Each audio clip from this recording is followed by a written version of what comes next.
My name is Cody Brown. This is my informative speech on how a common car engine works. This is my audience of people right there. I'm gonna look at it right here. Okay. All right. Many people have their cars taken to a mechanic and never truly understand what is really going on under the hood. Have you ever taken the time to truly understand the complexity of how a common car engine works? A vehicle is our main form of transportation that has spread mankind's reach. We can travel hundreds of miles in a single day, which is such a great leap from walking or horses and buggies. There are so many moving parts that people take for granted and overlook. The only way to truly appreciate a vehicle is to know how it works. First, I will explain a type of engine commonly found in today's vehicle, the V6. The V just simply means that the pistons are shaped in a V formation, forcing the pistons downward to the vertex of the V. 6 stands for the number of opposing pistons that are held within the engine. The V formation engine is known for its efficiency. The most important part of how the engine works are the pistons and how they work. The pistons create the explosions that drives the entire sequence of the engine. The camshaft has multiple bumps that are perfectly timed to push open the intake and exhaust valves. I will explain the camshaft in a minute. The piston descends, sucking in fuel from the form of gasoline through the open intake valve and into the compressed chamber of the piston.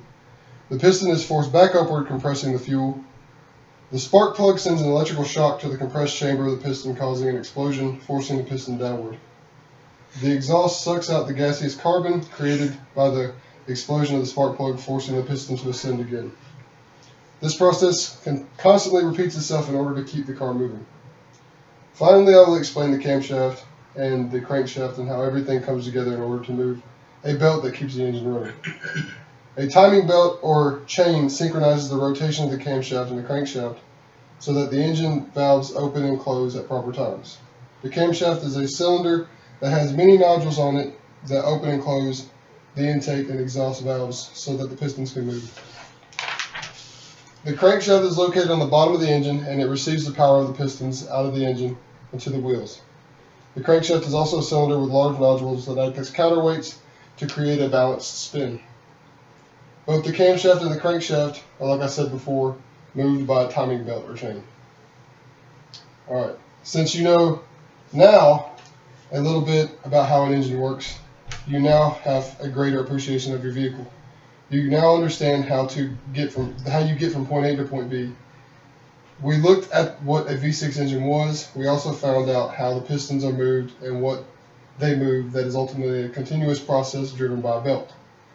Once you take the time to understand the process of how an engine works, the more you learn to love what you have. Vehicles are extremely complex, and if you ever take one for granted, you risk losing your vehicle and your life. Okay, 3 minutes.